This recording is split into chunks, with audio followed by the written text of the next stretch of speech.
Hey everyone, thank you for joining me for today's Lunch and Learn workshop, the Get Ready for Greatness Lunch and Learn workshop. I'm Richard Cuff, president of CTI Marketing, founder of Nasimba Business Alliance, and master greatness coach here at getreadyforgreatness.com. And this is day 13 of our 21 Days to Greatness series.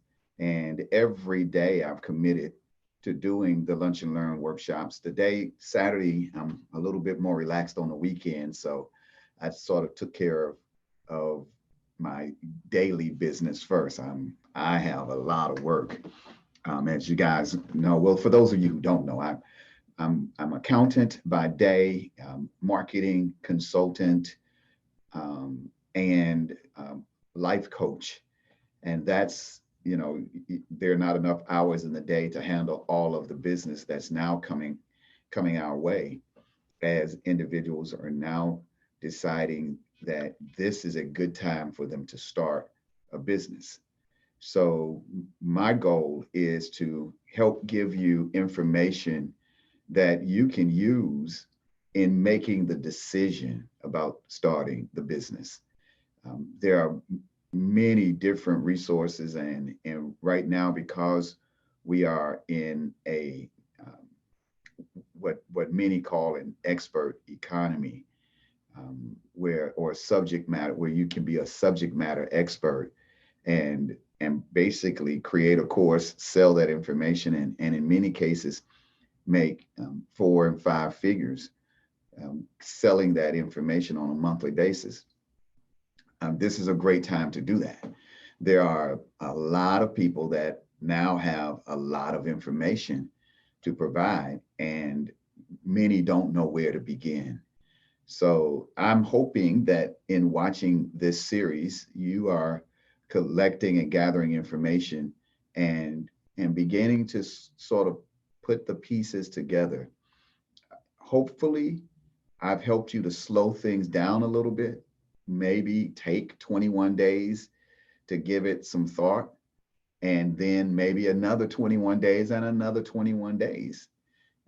It's it you have time to slow things down, and in fact today I want to talk about that very thing, moving from this comfort zone and into the greatness zone, but taking the time that's necessary to slow things down, to be relaxed, to not feel rushed.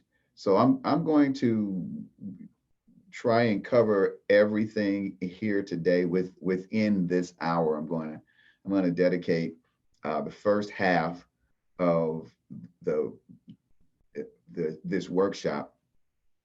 I'm going to dedicate it to the nuts and bolts of the business, and pretty much give you some things as to how to think from an entrepreneurial standpoint about the things that you are going to do with your hand, the, the the works of your hands, the physical things that your business will allow you to do, whether it's it manifests in the form of a service or in the form of a product.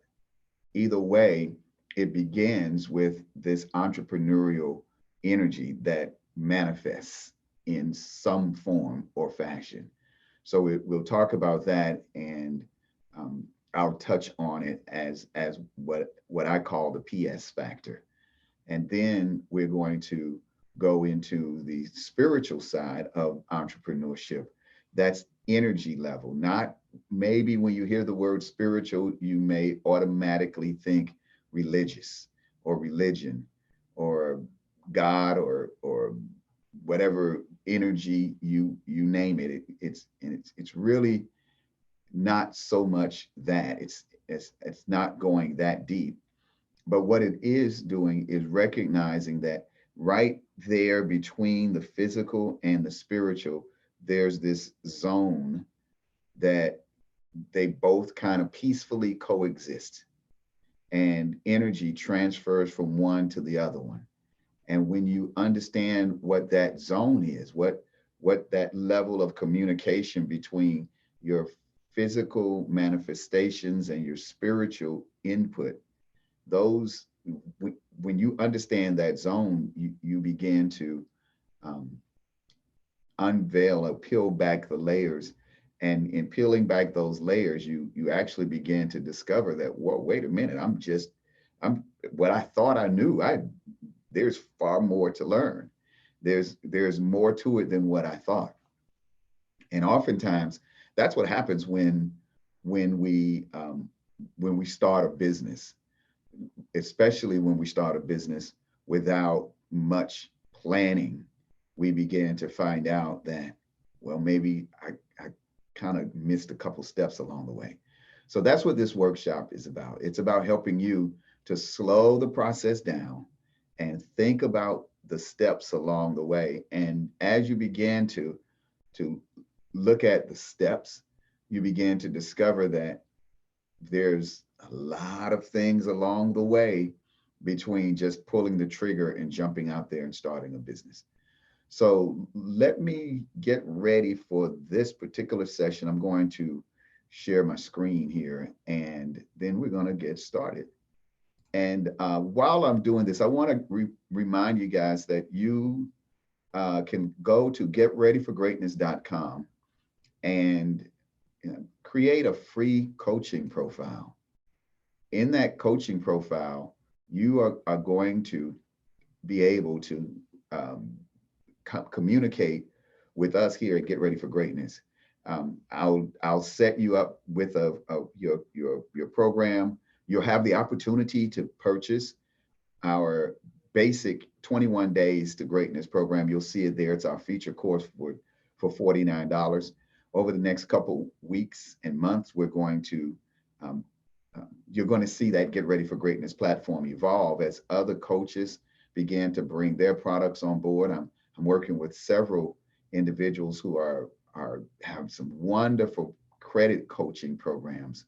And so I'm excited about bringing those on right away, primarily because, well, that's what's needed right now. I saw a television ad today for a product that's a hand washing soap or something, and it's supposed to be the same level of soap that you get at the doctors use, but it, of course, that would be one of the products that's being offered, right?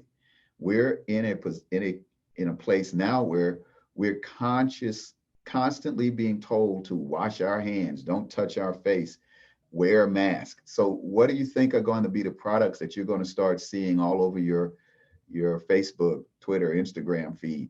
You're going to start seeing ads for hand washing soaps and some with moisturizers, but they're all going to kill bacteria. They're going to help you wash your hands, and you're going to start seeing masks and face coverings, and everybody's now going to be wearing them where it becomes the norm. Believe me, this is the new normal, because we're now rushing to get back to open for business.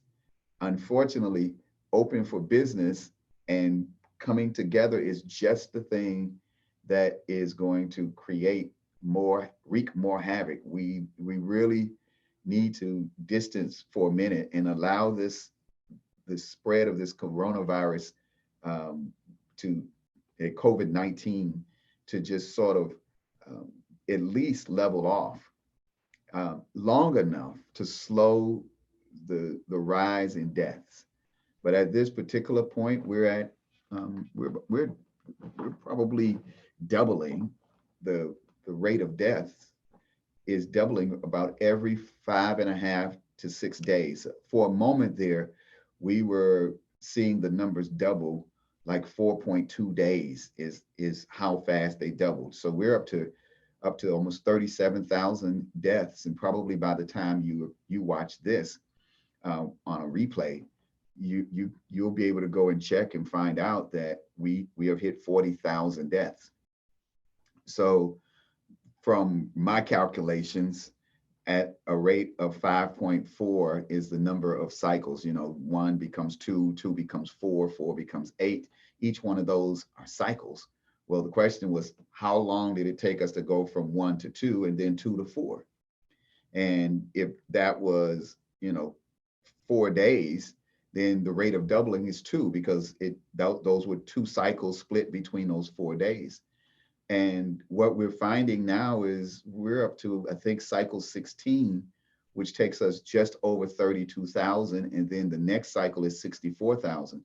So look for that number. When we hit 64,000, that's 17 cycles. Divide that by the number of days that it took us to get there. So we'll probably hit it in about 90 days, 95 days. You divide 95 by 17, you get the rate of doubling. Well, that tells you the numbers are doubling every 4.5, 6 point, whatever number of days. Hopefully, we can get that number, slowing it down, spreading it out, and prayerfully we get to a point to where the numbers double every 2 weeks.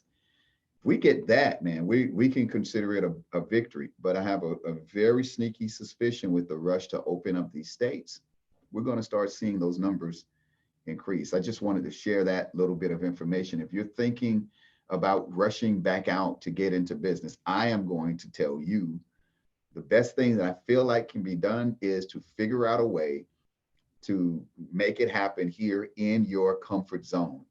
Make this your comfort zone. That's what we're going to be talking about in a second here. Guys, by the way, you know I'm going to do this workshop with my Zen tea. Found this at Publix, actually. While everybody was over buying up the toilet paper, I was over getting my stash of Zen tea. And now it probably is going to be off the shelf since I put it out there. But enjoy it, guys. It's got great spearmint and mint, that mint taste to it. And it's a great tea.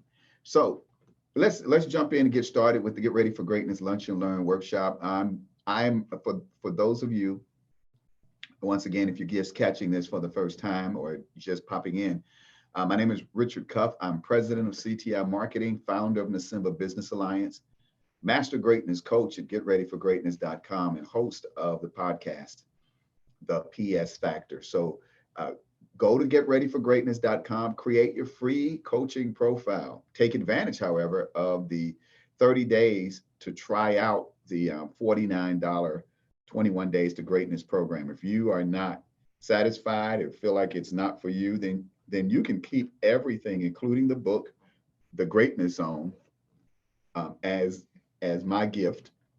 And also, you will be able to keep the our corporate perks program, where you can actually earn points as you shop, get great corporate discounts. So everybody's going to be getting back into that shopping mode, but it's going to be now about shopping for the best price and shopping for things that really are important.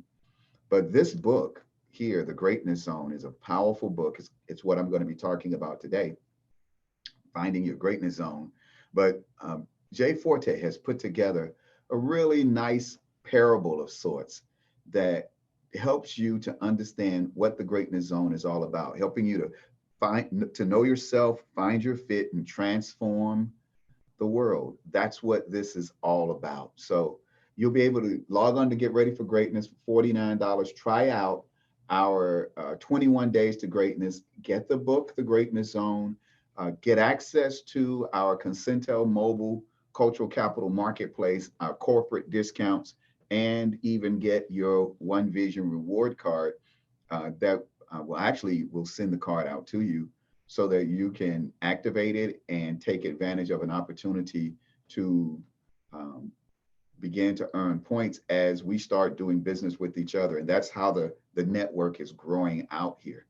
So let's jump right in and get started. How about that? All right, so you are part of what we're going to be talking about, along with the getting to the greatness zone, which I'll get to. We're also going to be talking about 7 steps to overcoming adversity. And I just want to give this to you so that you can understand what this first component is about as we talk about the greatness zone. We're dealing with thoughts versus emotions, and the concept and that thoughts are things.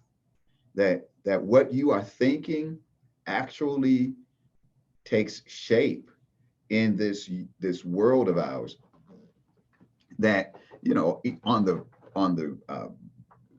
from a physics level, you know, quantum level, if you will, where the energy is vibrating and has yet to take shape, or it doesn't take shape until we actually observe it.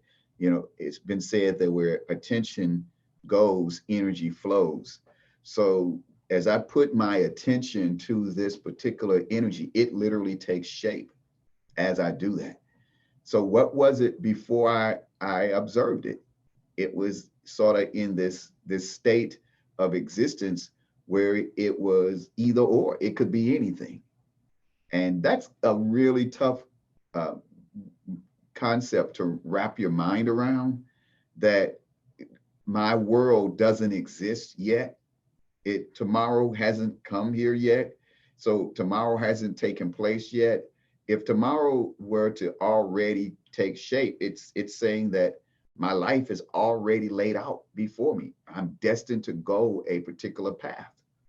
Well, that's not the case. Your day has yet to be created. You want to change your day. You can totally change the path that your life will go through over the next second. Just turn this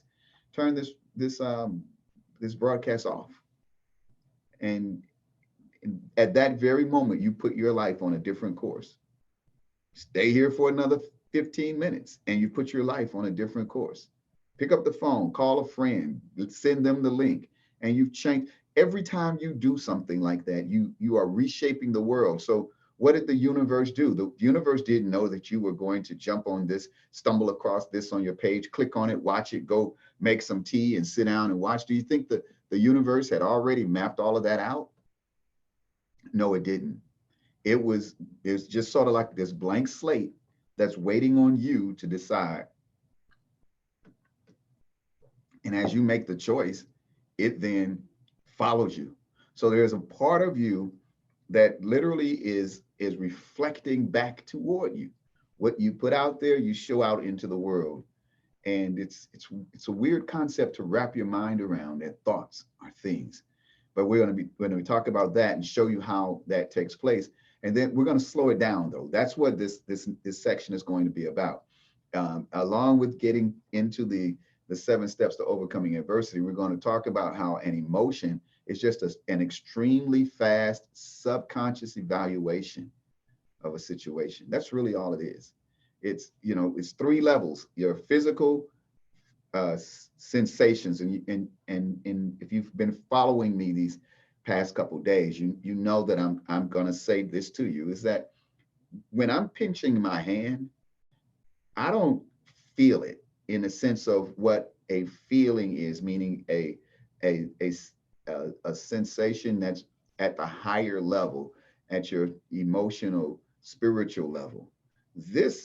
What I'm sensing is I'm sensing that my hand is being pinched. The back of my hand is being pinched. That's a sensation brought to my mind, brought to my attention, brought to my conscious awareness, I want to say, by the fact that the nerves in my hand are connected all the way to my brain, and something tells my brain that I'm being pinched. It gets my attention. I look at it and I can see it. Now my sensation of sight and touch begin to work together. But I have sight, smell, touch, taste, sound. I can hear, I can taste, I can touch, I can feel. All of those touching. All of those are just senses that are bombarding my brain and helping give me a mental image. But an emotion is all of that times the speed of light. Even before you are conscious that you are sensing it, your emotions have already picked up on it, and the hairs on the back of your neck are standing up, or something tingles, and you look, and there it is. That feeling that you got, there's some call it a sixth sense, but it's still bringing your attention. And then that part of your brain that tells you to start running because of fear. Um, it's just that natural part of your brain, the most primitive part of your brain, that limbic system that some call the alligator mind or the lizard mind or the lower mind. It's that mind, that part of you that is still back in the early days, that's always looking up. Why have we not developed eyes in the back of our head? Why have we not developed the ability for our necks to turn all the way around? Because we've got that part of us that's always alert, that if something does pop off behind us, we don't run. We ain't gonna look and see and wait. For those of you who, my clubbers, y'all, you ever been at the club and you there, you dancing, the music is going on, but you hear first, you hear, you hear the "get off me," right? And then the bottle crashes and you turn around and you look, and over there is this fight that is going down. Now, you may get your attention for a minute until you hear pop, pop, pop, shots fired. At that moment, I'm not trying to ask who's shooting at whom. It's fight or flight, baby. And I'm not in that fight. So I got no other choice but flight. So that's that primitive part of you. That's that feet hit the ground. I love Richard Pryor's joke. Richard Pryor said he and his wife have an agreement that when they go to the club and something pop off, it's like, look, I'm not looking back for you. I'm just gonna run. And we're gonna get home. You teach your woman how to run before y'all go to the club. Y'all decide that, look, baby, I'm not coming back in the club looking for you if something goes down. You don't look back for me, and I don't look back for you. Let's just meet up at the car, right? That's how we're supposed to do that. Well, those are those emotions that we go through. That surprise, first surprise, that's that thing popping off, right? Now you got a choice. It's like these three different tick, tick, tick, tick, all three: physical, mental, emotional. There's the fear, anger. Which one of those are you going to choose? Remember, you're not always fearful. You're not always angry. Now is in that particular moment, your reality is shaped. The thoughts will become things. What's the thing? Fear. What's the thing? Anger. Which one is it? We don't know yet. We choose fear. Let's run.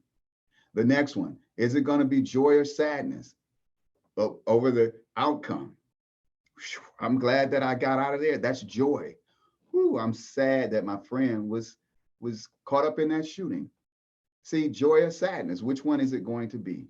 And then the final, you're going to get to disgust, where I never want to see anything like that happen again. It bothers me tremendously enough that I'm going to go back and protest, or I'm going to make a difference, right? Or it's contempt. Even worse, complacency, but contempt is that hatred for it. And oftentimes that's the ugliest part of us, because contempt has no rationality. I just don't like you because I don't like you. I hate you because I hate you. I don't need a reason to hate you. I just hate you. Yeah. See, that's that contempt emotion. So we got at the far extreme, we've got surprise that comes out of nowhere.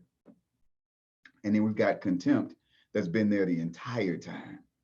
And somewhere in between, you got those mixtures of emotions, but they all are extremely fast. They come upon you without any awareness, and then they manifest in some sort of outward sensation. And I don't want to say feeling, because I want you to understand that there's a difference between feelings and senses. And on the feeling level, there are no physical inputs. In fact, there are 5 great feelings. There's the feeling of gratitude. There's the feeling of forgiveness. There's the feeling of respect. There's the feeling of compassion. And there's the feeling of love. And when you think about it, there's no physical need for me to express those feelings. I don't need anybody to be grateful to me in order for me to be grateful. I don't need anyone to forgive me in order for me to feel forgiveness. I don't need anyone to respect me in order for me to feel respect. You see, I'm pushing that out into the world. Compassion. I don't need anyone to be compassionate to me in order for me to be compassionate. I don't need anyone to love me in order for me to be loved. So there's no physical energy that's needed to cause those feelings to be expressed. Now, I can choose any one of those feelings while I'm experiencing the emotions. See, I can still fear, and I can be angry. I can be angry, but I can be angry, but still not hurt, not show disrespect. I can be fearful, but still show compassion. Those see the feeling over here and the sensation are totally exclusive of each other. They don't have to come together. You don't need one to get the other one. And so you can have fear for no reason whatsoever. Something just makes you sense that there's something to fear. And it can be irrational, but those sensations can be misleading. Crying, I often say, only makes it hard to see. When it's going on, you need to be able to separate the emotions so that you can think and you can push that energy out and begin to push past this thing. And that's part of the 7 steps to overcoming adversity that I'm going to talk about here in a little bit. But first, let's get into these zones that I want to talk about. And the first, ultimately leading to the greatness zone. So let's talk about the greatness zone. And then we're going to come back and go over the 7 steps to overcoming adversity. But everything begins in your comfort zone. Yeah, that's where that's the place where we always want to be. But right there in the center of that comfort zone is mediocrity. So if we get comfortable and then shrink to comfort within comfort, then we're accepting mediocrity. Because see, greatness requires you to go outside, and I'll show you that in a minute. Greatness requires you to go outside, but that mediocrity causes you to shrink to the inside because it's even more comfortable. You don't want to, rock the boat. But I'm telling you this, my personality just makes me automatically, if your toes can be stepped on, if your cage can be rattled, if you can be rubbed the wrong way, or your feathers can be ruffled, I'm all of the above. I'm just saying, because I have learned that the last place I want to be is in my comfort zone, because comfort just sort of allows situations to come along and just rattle your cage. So it's not that I am always thinking something is going to go wrong, but when things are comfortable, it says that there's something that I need to focus on, because there's something on the horizon. There's something maybe that I could use this time in preparation. And it's not in anticipation of things going wrong. It's just that I want to be a bit more prepared. Can I save a couple $100 more now that I'm comfortable? Now that I'm comfortable with the income that I'm making, can I crank it up a little bit and maybe sacrifice another $100 a week and add a little discomfort to kind of push me away from mediocrity? And I don't have that mediocre bank account. I got a comfortable bank account, because I'm pushing a little bit of adding a little bit of discomfort, because now I'm sacrificing, but I'm preparing, because I refuse to just be comfortable. I want more. So what does that comfort zone look like? I become confident that, Nothing can go wrong, right? I feel safe, serene, I'm peaceful, I'm at peace. Don't bother me because I'm in my comfort zone. And most importantly, I feel secure. Hey, you know how you, when you get out your car and you whoop, whoop, you hear that sound go off. Yeah, the doors are locked, the windows are up, and the alarm is on, and my car is secure. It's nothing like waking up the next morning though to a broken window because somebody broke into your car and you feel that your comfort zone has been shattered. And now what do? And I'll never forget that first time that I came to my car and the window was broken out. It just was a weird feeling that, that first, at first you walk up to the car and you see the little shattered glass there at the bottom and you kind of go, what, you ask that question, what is this about? Somebody broke into my car. Security gone, safety. I'm no longer confident in that I could leave my car here anymore. Taken out of my comfort zone. I come out of that comfort zone. What am I pushed into though? I'm pushed into that fear zone. Now I lack the self confidence. Marcus Garvey said, uh, self confidence is the key. For with self confidence, you have won even before you started. So if I lack self confidence, you're twice the. He says if you lack self confidence, you are twice defeated in the race of life. But with self confidence, you've won even before you started. That's how you're going to conquer that fear zone. But in that fear zone, you find yourself seeking approval. Does this dress make my butt look big? No, your butt's big all by itself. The dress is just an innocent bystander. It got caught up. But just you're in that fear zone. You're seeking approval. You want to know that you look good before you walk out the door. You in fact you check is you got a mirror by the door. That hallway mirror, that mirror that gives you that one last look so that when you walk out, your greatest fear is that something is going to be out of place.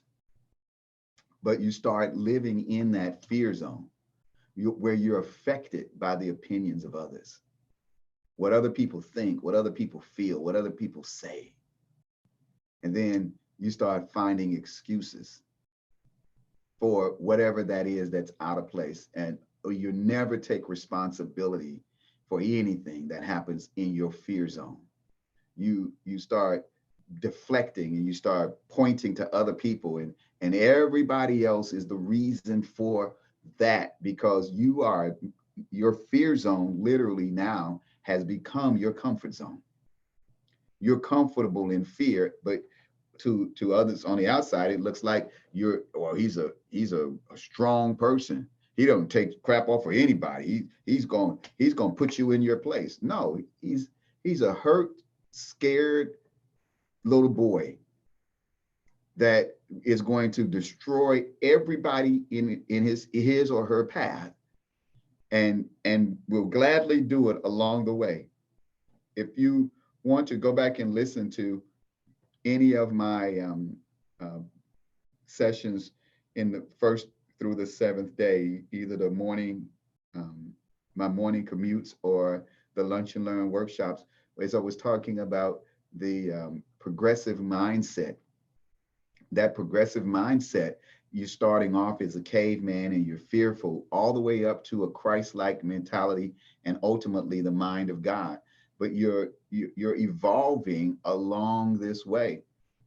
But there are certain people who do not evolve. They've got a hurt little human being locked away inside of themselves, and they're lashing out at everybody else until they find their comfort zone. Or the Bible talks about uh, a, a thorn in the flesh. It's like a knife that's stabbed right here in the side since you were a kid. That and it just sort of If you lean too far to the left, it hurts. Lean too far to the right, it hurts. But you find that comfort zone and you live right there with that knife out of your side. Nobody, don't want anybody to touch it. Don't pull it out. But you can find that place where it's comfortable and you can live in your pain, live in your misery because you lack self-confidence. You're seeking approval. You're affected by the opinions of others, and you're constantly finding excuses there in that fear zone. So what happens when you move to the next zone? That next zone is that knowledge zone. Now you're learning from your mistakes. You're getting to know what you're good at, what you're learning how to deal with challenges now. You learn the things that set you off. And at the very least, when those things begin to set you off, you know how to get some Zen tea and go, okay, ooh, let me chill. Mm. Now you might want to add a little something to that tea, right? But you get into your comfort zone, that knowledge zone, that you begin to learn what things are causing these challenges. You start learning and getting the knowledge that you can go to someone else for help, seek advice. That now would be a great time for me to acquire some new skills, to better myself, to not get caught off guard again. See, now I'm learning. I'm not afraid to go and check my credit score. I'm not afraid to now go peek at the bank account. I'm finally beginning to understand what all of this was about. And I start finding contentment there in the place that I'm in. But I've learned, I've gained the knowledge of how to be content in whatever situation I'm in. Now, this looks different. It's the same comfort zone, but you can see you brought the comfort zone over to the knowledge zone. But the comfort zone, being comfortable in learning new things, is far different than being comfortable in living with your fears and not trying to grow outside of those fears. So you are in your knowledge zone, and that knowledge zone now gives you an opportunity to catch your breath and decide, do you want to move forward to the next zone, or do you want to go back through the fear zone, back to the comfort zone, and back to mediocrity? But no, mediocrity, you know that's the center of fear. That mediocrity may feel like a comfortable place, but you're going, okay, nope, I'm ready to churn the waters up a little bit more and conquer this fear. Do the thing that I was afraid of doing. Bungee jump out of that helicopter like Will Smith did, right? I don't think I need to learn or know how to bungee jump out of a helicopter. I'll just watch the video, Will, over and over and over again, and let that be good enough for me. Will Smith did it. That's all I need, right? I'm good to go right there. All right, so we go from the knowledge zone, and then we hit our growth zone. In the growth zone is when you now find your purpose. You're ready to set some new goals. You're ready to conquer that past. That's when you know that you're able to, without, beyond a shadow of a doubt, face that fear and move on to living the life of your dreams. You're ready to live your dreams because you found your purpose. Now that's the growth zone. But the growth zone is not the end of the road. In fact, the growth zone is your new beginning. Here is I remember when I reached the growth zone in my life, I had written a note to myself that said, starting over is not going back, it's moving forward to a brand new beginning. That little note followed me from Miami when I moved here to Jacksonville in 1990, just 18 months after my mom's death. And I wrote that note to myself because I was starting over. But within the 5 years from the time that I wrote that note to myself, going in actually into 6 years, because it was in 1996 that I by this time I don't know, that note just disappeared, and then it would reappear and disappear and reappear. And every 6, 8 months or so, I would find it, read it, get a little bit of motivation from it, Starting over is not going back, it's moving forward to a brand new beginning. And then finally I said, God, wait a minute. Why do I always find myself starting over? And these three words hit my spirit like a ton of bricks. You never began. Wow. What was going on in my mind for me to get to that revelation that all of this churning that I'd been doing, I still had not found my beginning. And that was the reason why I found myself back at mediocrity, back at the comfort zone, the fear zone, the knowledge and growth zones. I was reliving, I was just finding myself tumbling back and forth between these zones, because until I found my beginning, I was not ready to come out of the growth zone. But once I found my beginning, it meant that I never had to go back again. Because once you begin, you can never unbegin. Nothing can ever come and force you to put that, take the red out the Kool-Aid again. You got the water, the Kool-Aid, and the sugar, and it's all mixed up in there. Now it's a beginning. Well, nothing is going to ever come back and turn that sugar, the sugar into powder again. Nothing is going to make that water clear. Nothing is going to take that red out of the Kool-Aid, that red, like y'all know, real Kool-Aid drinkers don't, they call it red, they drink the red Kool-Aid, right? But nothing is going to take that red out and turn it into powder. Nothing's going to take the sugar out and turn it into powder. Nothing can unbegin, because it now has its beginning. And once it has its beginning, it has its purpose. And from that point, you understand, if I begin now, I can always wait before I start. But if I wait before I start, I will never begin.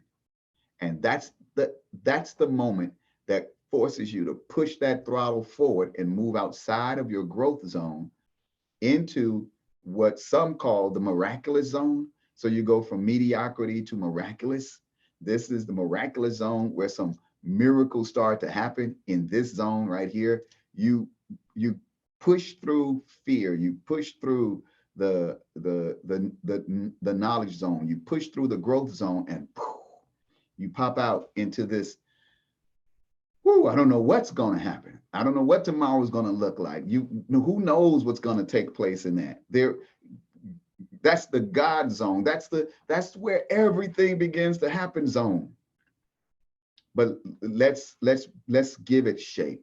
Now we can go in and name it, and let's call it the greatness zone.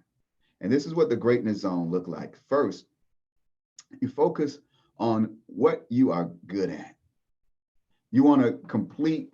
You want to help you complete this section right here. Notice the things that you seem naturally good at.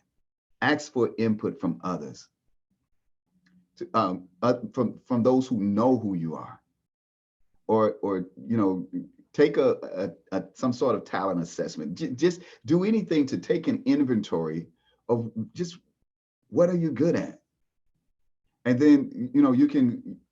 Jay Forte has a great set of resources called the Greatness Zone. Go to thegreatnesszone.com and you'll find this information. You can, of course, I mentioned before, you can purchase you'll get the book as a part of the 21 Days to Greatness program. Just log on to getreadyforgreatness.com and I'll have information there on how you can get the book. But this is the first part, that identify that which you're good at. And then secondly, ask yourself the question, what are you passionate about? What is it that makes you excited? And I've talked and we'll talk about this in the 7 steps to overcoming adversity.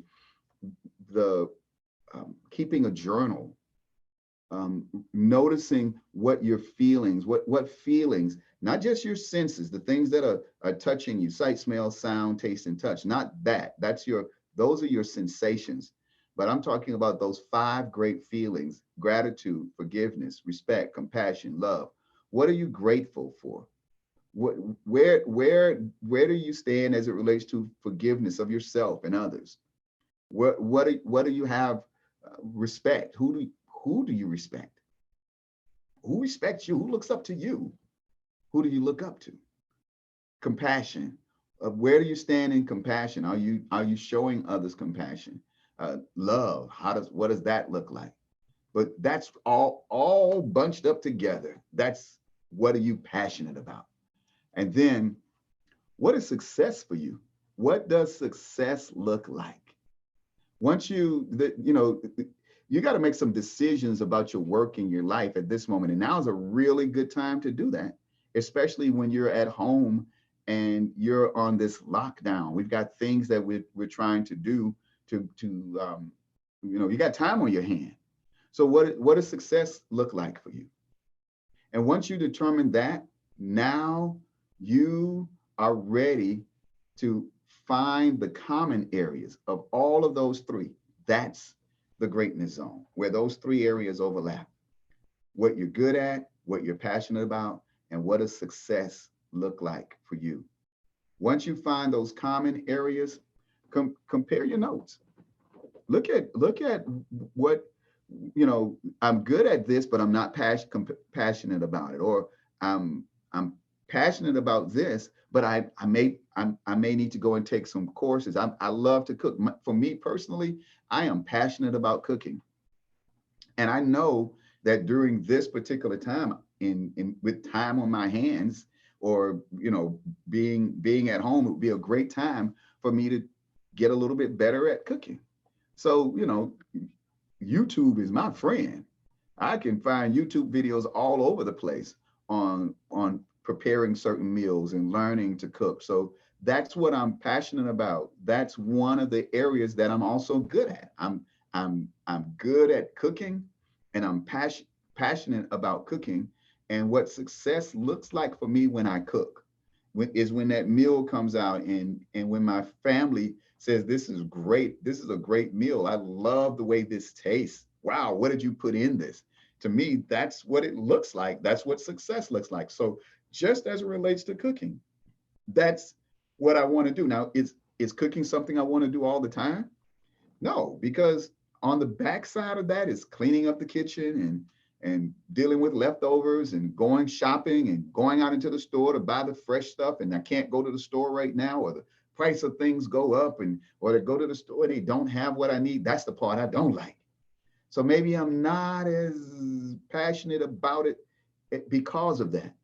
But I can move things around in this universe as I start to get the target to exactly where I want it to be. And what I've said is you should fire the arrow once and move the target as often as you need to. So also you want to brainstorm your options. Have people around you. This is where that mastermind group comes in. You got people that help you to think things out. And then once you brainstormed your options, select the best option, and then build your plan. That's the greatness zone, guys. I'll be glad to go over this. In fact, I'll do a more detailed coaching on this. And if you're interested in that, in fact, in maybe even going through this on a one-on-one, and having myself, or even Jay Forte, the author of the book, The Greatness Zone, he has offered his coaching. We're doing that at more of an executive coaching level. So that's available to you as well. Be sure to go to getreadyforgreatness.com, fill out just enroll for your free coaching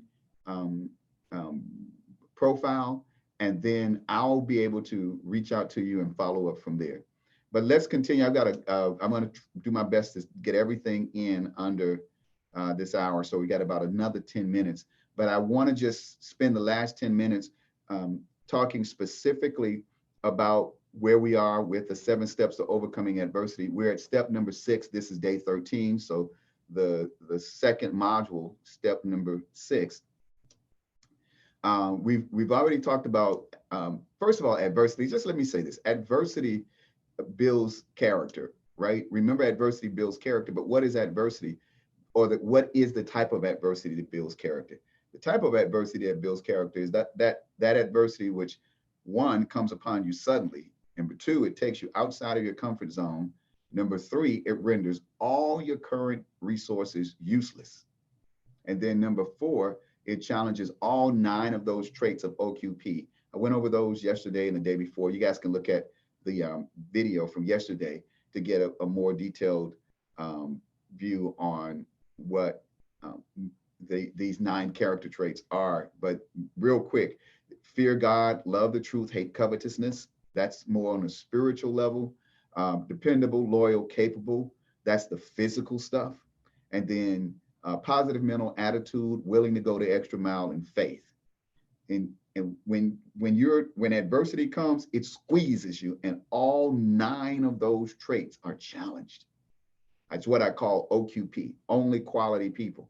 So you may have heard it said, surround yourself with OQP, only quality people, but it doesn't. When I designed and developed OQP 20 years ago, I didn't develop it for it to become a buzzword as it is today. People are now using it. You can actually go and search OQP online and you'll find people saying it, but that's not why I created it, just for it to become a saying. When I said OQP, I meant surround yourself with the quality, these 9 characteristics, and know that you yourself have those characteristics, because being around people who are OQP is not enough. If they're only quality people and you lack it altogether, then you're just faking it. And so I've said this before and I'll say it again. If you fake it until you make it, when you finally make it, you will still be a fake. Sticking your head in an oven will not make you a biscuit any more than sleeping in a garage will make you a car. You cannot fake this quality, because what will happen is you're going to find yourself stepping into that fear zone, and your biggest fear is going to be that you will be discovered. So you're going to hide everything so nobody will know who you are, because you faked your way all the way up there. Stop it. Remember, adversity builds character. It also reveals character. Number 2, find the courage within. This is the point where you find out you got those thick and thin friends. You know, when things get thick, they thin out. So you're going to have to determine that you are going to be the one to get you through this. Chris Gardner says it perfectly. Do not wait on the cavalry, believing the cavalry is going to show up, because the cavalry ain't coming. Now what? When you can get it into that thick skull of yours that the cavalry ain't coming, the check is not in the mail, it is not on the way, now what? It's all about you finding the courage to be able to get this thing done. Step number 3, keep your eye on your goal. Keep your eye on your goal. My accountant years ago said, when you're up to your butt in alligators, it's kind of difficult to remember that you originally went out there to drain the swamp.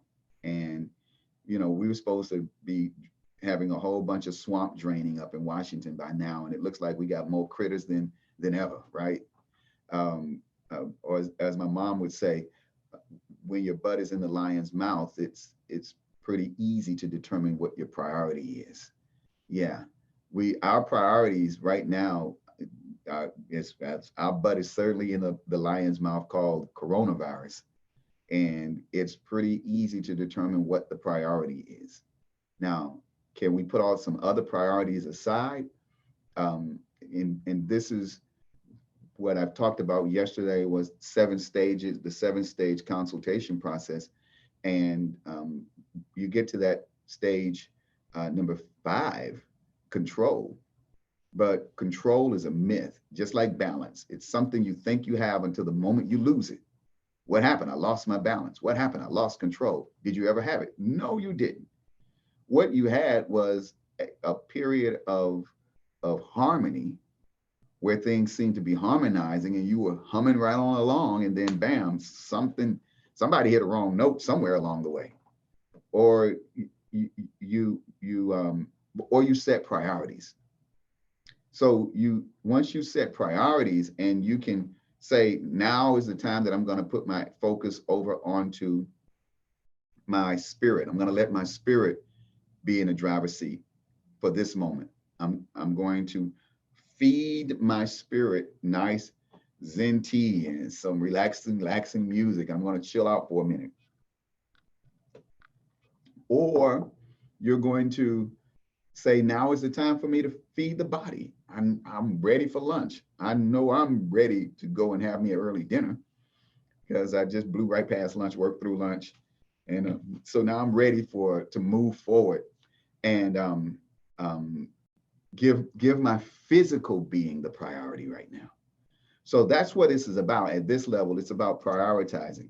Number four, cherish the small victories. I mentioned this earlier, keeping a journal, writing down your thoughts, um, uh, just celebrating everything that you can possibly celebrate, especially in a day and time when it seems like there's nothing going right. Make a deliberate effort to find something worth celebrating. Cherish the small victories. Yesterday, we said it, number five, it's okay to quit and run as you pray and fight. That's literal, quit and run. My mom would often say, a good run is better than a bad stand any day. Yeah, like I said, Richard Pryor told his wife, look, let's if something jump off at this club, we gonna run and we can get home and talk about it later, okay? Also pray and fight. Yes, there are days that you want to stand in there and pray, and then there are times that you need to fight. Physically pray, physically fight. But QUIT, as you can see, they quit, run, pray, and fight are also acronyms. QUIT stands for quickly utilize independent thought. Be able to think for yourself. And then run, RUN, reveal uncharacteristic nature. Now, as you reveal this uncharacteristic nature, you're letting people know, those people that are closest around you, you're not hiding from them anymore. You're letting them know what you're going through. Hey, how you feeling? I'm fine. Everything blessed and highly favored. No. How do you feel? I'm scared right now. I don't know what to do right now. I don't have an answer for this particular problem. Maybe you can help me. Maybe you've got a suggestion. Maybe you can help me sleep because I can't sleep at night. Wow, I didn't know that. Now I know it. Maybe I do have someone that can help you. But now that you're telling me, now that you revealed it to me, I know it. Pray, Pray, put to rest anything yours. You and your decisions got you in this mess. You and your decisions are not going to get you out of it. I said it before earlier on my morning commute segment that when you're going into the forest, if it took you 10 years to get into the forest, how far can you go in before you start coming out? Halfway. Because once you hit the halfway point, you automatically start coming out. But if it took you 10 years to get into that forest, it's going to take you 10 years to get out. But what's the quickest way out? Just get to the top of the tallest tree and you're out. Figure out what's your tallest tree and then fight. Have faith in God and his timing. Faith in God and his timing will bring you to this place where now you recognize life has knocked me down flat on my back, right? But now I have to develop the ability to keep getting up. Les Brown said, if life knocks you down, try to land on your back, because if you can look up, you can get up. And I remember being in that theater, hearing him say that live for the first time in my early 20s. This is back in the early 80s. And I knew that would stick with me for life. Winston Churchill also said, it's been attributed to him, that success is sometimes nothing more than going from failure to failure with undiminished enthusiasm. That's what it's all about, guys. Develop the ability to keep getting up, staying in the game, not being wiped out with the challenges that come your way, knowing that tomorrow is going to be a better day because I am going to get up.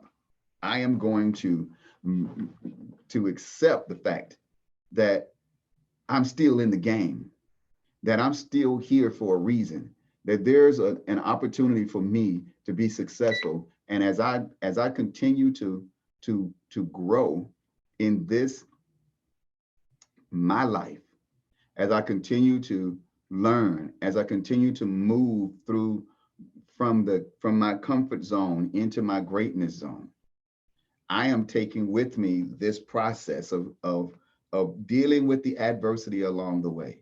I'm dealing with the situations that are being thrown at me. I am growing every step along the way. And now I've developed this ability to keep getting up. Tomorrow, guys, we're going to talk about step number 7 in overcoming adversity, and that's turning your scars into trophies. I promised you that I'd be at it for an hour. It's been about an hour. My little timer went off, and it's time for me to say goodbye. But till tomorrow, guys, I want you to go on to getreadyforgreatness.com, create your free coaching profile. Go back, you can come back to richardcuff.com, and this video, you'll find it on YouTube, where you'll find all the videos at my Get Ready for Greatness YouTube channel. Also, like the Get Ready for Greatness Facebook page, and follow me on my personal page and on Get Ready for Greatness, so that you can get the alerts whenever I go live. And feel free at the Get Ready for Greatness Facebook page to book a call if you want to talk further. Guys, till tomorrow, know that you are loved. Not only are you loved, but you are love. And that energy of love is what you're putting out into the universe. So find someone to love, and let's meet up here tomorrow. Till then,